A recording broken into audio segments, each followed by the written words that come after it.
کائنات میں اگر پرکھ نہ ہونا کہ کسی نے کسی کی ذات سے پیار کیا ہے تو ابو بکر صدیق نے میرے مصطفیٰ کی ذات سے پیار کیا ہے صلی اللہ علیہ وسلم، حضور کی ذات سے محبت کی۔ اور کب یاری لگائی؟ جناب ابو بکر صدیق کی عمر 16.5 سال تھی۔ کتنی؟ اور نبی پاک کی عمر تقریباً 20 سال تھی۔ مکے میں دوستی لگ گئی، پانی پرن سہیلیاں تے رنگا رنگ کڑے، اسی پریا اس دا جانیے جس دا توڑ چڑھے۔ کہاں دوستی لگائی؟ 16.5 سال کی عمر۔ آج 1450 سال گزر گئے ہیں، مدینہ منورہ جو جا کے گردن چکاتا ہے ابو بکر کی یاری کو بھی سلام کر کے جاتا ہے۔ کیسی دوستی ہے! اور ذات کے ساتھ پیار کیا، صفات کے ساتھ نہیں۔ جب آدمی کا عروج ہوتا ہے تو بڑے یار آ جاتے ہیں، بڑے دوست نکلتے ہیں، وہ کہتے ہیں کیا بات ہے جناب کی، ہم آپ کے ساتھ رہا کرتے تھے، وہ پرانا یارانہ، پرانی دوستی، آپ ہمارے پڑوسی ہیں، چوتھی گلی میں آپ کا گھر ہوتا تھا، کبھی کبھی فلاں دکان پہ ملتے تھے، اکٹھا سودا خریدتے تھے، بڑے لوگ۔ لیکن دکھ کا وقت، تکلیف کا وقت، ابو بکر صدیق نے حضور سے اس وقت یارانہ لگایا تھا جب کوئی بھی نہ تھا، کوئی بھی نہ تھا۔ کئی لوگ آئے ہیں، وَرَأَيْتَ النَّاسَ يَدْخُلُونَ فِي دِينِ اللَّهِ أَفْوَاجًا، فوجوں کی فوجیں آئیں، لیکن ابو بکر اس زمانے میں آئے حضور کی ذات سے پیار کر کے، نبی پاک کی شخصیت سے پیار کر کے۔ 16.5 سال کی عمر میں یارانہ لگایا۔ حضور بھی تجارت کرتے تھے، جناب صدیق اکبر بھی تجارت کرتے تھے۔ جب جناب خدیجہ الکبریٰ سے نبی پاک علیہ الصلوۃ والسلام کا نکاح مبارک ہوا تو حضور اسی محلے میں چلے گئے جہاں حضرت خدیجہ کی رہائش تھی۔ تو اسی محلے میں، جس کو آج شار ابراہیم خلیل کہا جاتا ہے، اسی محلے میں مکہ مکرمہ میں جناب صدیق اکبر کا گھر تھا۔ پہلے یارانہ تھا، پھر محلہ بھی ایک ہو گیا۔ شام کو روز ملاقات ہو جاتی، روز۔ جس دن رسول کائنات صلی اللہ علیہ وسلم پہ وحی کے آثار آنے لگے نا، جناب جبرائیل علیہ السلام تشریف لانے لگے، آثار وحی آنے لگے، تو نبی پاک علیہ السلام تھوڑا تھوڑا پریشان رہنے لگے۔ جناب خدیجہ الکبریٰ نے حضرت ابو بکر صدیق کو پیغام بھیجا، بلایا، اور اس زمانے میں ابھی کلمہ نہیں پڑا۔ فرمانے لگی آپ کے صاحب، آپ کے دوست ذرا پریشان رہتے ہیں، ان سے پوچھے تو صحیح کیا معاملہ۔ حضرت خدیجہ الکبریٰ رضی اللہ، یہ کس زمانے کا یارانہ، یہ کس دور کی دوستی ہے؟ اور وہ تجارت کا زمانہ تھا، وہ کاروبار کا وقت تھا، رسول پاک کے ساتھ دوستانہ لگ گیا تھا، محلہ ایک تھا۔ پھر اس دوستی نے آگے درجات اختیار کیے۔ انسان اپنے دوست کے ساتھ، اور بالخصوص جو جوانی کا دوست ہوتا ہے، اس کے ساتھ بڑا بے تکلف ہوتا ہے۔ اور آپ نے اگر کسی بندے کو پرکھنا ہو تو دن رات اس کے ساتھ ٹائم گزارے۔ رسول کریم صلی اللہ تعالی علیہ وسلم کی بارگاہ میں کسی شخص نے عرض کی، حضور فلاں بندہ بڑا اچھا ہے، فرمایا کبھی تو نے اس کے ساتھ سفر کیا ہے؟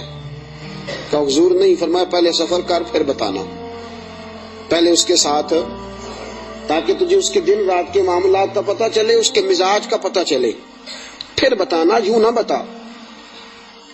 جناب صدیق اکبر رضی اللہ تعالیٰ عنہ نے نبی پاک علیہ الصلوۃ والسلام کو 20 سال کی عمر مبارک سے جانتے تھے، اور حضور علیہ الصلوۃ والسلام نے اعلان نبوت فرمایا 40 سال کی عمر میں۔ یہ جو 20 سال ان کا درمیان میں یارانہ رہا، دوستانہ رہا، اس پورے عرصے میں انہوں نے نبی پاک علیہ السلام کو اس نگاہ سے نہیں دیکھا کہ یہ نبی ہے۔ توجہ ہے آپ کی؟ بات کو پرکھیے گا، ذرا غور کیجئے گا۔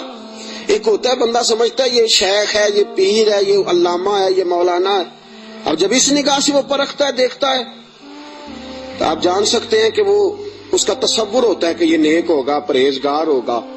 بہت ساری ایسی نظریں ہیں جو اس پہ وہ ڈالتا ہی نہیں، تائرانہ نظریں، تنقید کی نظریں ڈالتا ہی نہیں، اس زاویے سے وہ سوچتا ہی نہیں۔ میرے عزیزو، نبی کریم صلی اللہ علیہ وسلم کو جناب صدیق اکبر نے 20 سال اس نظر سے دیکھا ہی نہیں کہ یہ نبی ہے۔ یہ میرے نبی پاک علیہ الصلوۃ والسلام کی سیرت اور کردار کا حسن ہے۔ فقد لبثت فیکم عمرا من قبلہ افلا تعقلون، کہا لوگوں میں نے تمہارے درمیان عمر گزاری ہے، میرا تمہارے درمیان جوانی کا گزارنا اور پاکیزہ رہنا اس بات کی دلیل ہے کہ میں اللہ کا نبی ہوں۔ میری عمر کو دیکھ لو، میں نے 40 سال کا وقت تمہارے درمیان گزارا، یہ دلیل ہے کہ میں اللہ کا نبی ہوں۔ 20 سال دیکھا جناب صدیق اکبر نے، اور نبی پاک علیہ السلام فرماتے ہیں جس کو بھی میں نے کہا نا کلمہ پڑھ لے، اس نے معجزہ مانگا۔ کسی نے کہا پتھروں کو کلمہ پڑھائیے، کسی نے کہا درختوں کو سجدہ کرائیے، کسی نے کہا ڈوبے ہوئے سورج کو بلائیے، کسی نے کہا چاند توڑ کے دکھائیے۔ فرمایا ابو بکر نے معجزہ مانگا ہی کوئی نہیں۔ ابو بکر نے معجزہ اے کن فیکون اجے کل دی گل ہے، اساں پہلوں پریت رلائی۔ ابو بکر صدیق نے معجزہ مانگا ہی نہیں۔ میں نے کہا ابو بکر کلمہ پڑھ لے، کہا حضور ٹھیک ہے پڑھا دے، حضور ٹھیک ہے پڑھا دیں۔ نبی پاک علیہ السلام کا کلمہ پڑھ لیا جناب صدیق اکبر نے۔ دوستو ابو بکر صدیق مکہ مکرمہ کے ایک سنجیدہ ترین شخص کا نام ہے۔ یہ جذباتی آدمی نہیں، یہ غریب آدمی تھا، چلا گیا پیر صاحب کے پاس، مرید ہو گیا، ساری دن کی خدمت میں گزار دی۔ یہ ایک بہترین تاجر ہے، یہ وہ شخص ہے جس کا مکہ مکرمہ سے لے کر مدینہ طیبہ تک اور شام کی سرحدوں تک تجارت کا مال پھیلا ہوا۔ آپ دیکھیے جب ہجرت کر کے حضور گزر رہے ہیں نا مکہ مکرمہ سے مدینہ طیبہ کی طرف، تو بہت سارے لوگ ایسے تھے جو حضور کو نہیں جانتے تھے لیکن جناب صدیق اکبر کو جانتے تھے، واقف تھے حضرت صدیق اکبر کے۔ حضور انہوں نے جناب ابو بکر صدیق سے پوچھا یہ کون ہے آپ کے ساتھ؟ جناب صدیق اکبر یہ تو بتا نہیں سکتے تھے کہ یہ نبی پاک ہیں، اس لیے کہ بات پھیل جاتی، کافروں کو پتہ چل جاتا۔ پتہ کیا فرماتے تھے؟ فرماتے تھے یہ میرے راہبر ہیں، یہ مجھے سیدھا رستہ دکھاتے ہیں، یہ مجھے سیدھا رستہ دکھاتے ہیں، یہ میرے راہبر ہیں، میں ان کے پیچھے ہوں، جدھر لے جاتے ہیں میں چلا جاتا ہوں۔ وہ لوگ یہ سمجھتے کہ شاید ابو بکر کو رستوں کا پتہ، تو کسی ایسے شخص کو ساتھ لیا جسے رستوں کا۔ یہ ایک بہترین سمجھدار زیرک آدمی ہے، زیرک آدمی اور دانا آدمی ہے۔ اس نے کلمہ پڑھ لیا، کیا دیکھ کے؟ صرف یہ دیکھ کے کہ یار وہ شخص اس کی جوانی اتنی پاکیزہ ہے، اس کا مزاج عرب کے اس برے اور گندے معاشرے میں اتنا صاف ستھرا ہے، وہ یقیناً اللہ کا نبی ہو سکتا ہے۔ اس مزاج میں جناب صدیق اکبر نے کلمہ پڑھا، اور کلمہ پڑھ کے پوری تیاری کر لی نبی پاک کا ساتھ دینے کی۔ تجارت چھوڑ دی، کاروبار چھوڑ دیا، بچے بھی تھے۔ ابو بکر صدیق کی 14 کے قریب اولادوں کا تذکرہ ملتا ہے، بچے بھی تھے، والد صاحب بھی موجود تھے۔ جناب ابو بکر صدیق کے والد گرامی جناب صدیق اکبر کے انتقال کے بعد ان کا وصال ہوا۔ حضرت صدیق اکبر کے بہن بھائی بھی تھے، سارا کچھ تھا، لیکن ابو بکر نے مان لیا ہے تو پھر باقی سارا کچھ چھوڑ دیا ہے۔ صدیق اکبر سائے کی طرح میرے نبی پاک کے ساتھ ہے۔ حضور نے فرمایا دن ہے تو ابو بکر نے کہا سونے دینی ہے، رات ہے کہا حضور رات ہی ہے۔ ایک بات، صرف ایک بات، اور پھر میں آگے بڑھتا ہوں۔ حضرت علی المرتضیٰ رضی اللہ تعالیٰ عنہ نے لوگوں سے پوچھا تھا، لوگوں اپنے زمانے میں حضرت علی نے اپنے دور خلافت میں فرمایا لوگوں بتاؤ سب سے زیادہ بہادر کون ہے مسلمانوں میں سے؟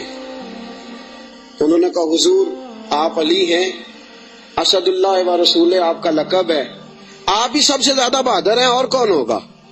تو جناب علی المرتضیٰ نے فرمایا مکہ مکرمہ میں ایک دن ایسا بھی آیا تھا کہ میرے سامنے کافروں نے رسول پاک کو پکڑ لیا تھا اور سارے مل کے اللہ کے حبیب پہ تشدد کر رہے تھے، معاذ اللہ۔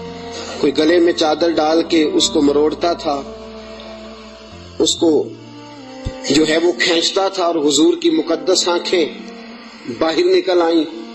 فرمایا کوئی نبی پاک علیہ الصلوۃ والسلام کو مارتا تھا، فرماتے ایک شخص زور سے پکارا ابو بکر کو بلاؤ، ایک شخص زور سے پکارا ابو بکر کو۔ جناب علی المرتضیٰ فرماتے ہیں میری 13-14 سال عمر تھی، میں نے ابو بکر کو آتے دیکھا، نہ سر پہ ٹوپی تھی نہ پیروں میں جوتا تھا۔ ابو بکر دوڑا ہوا آیا،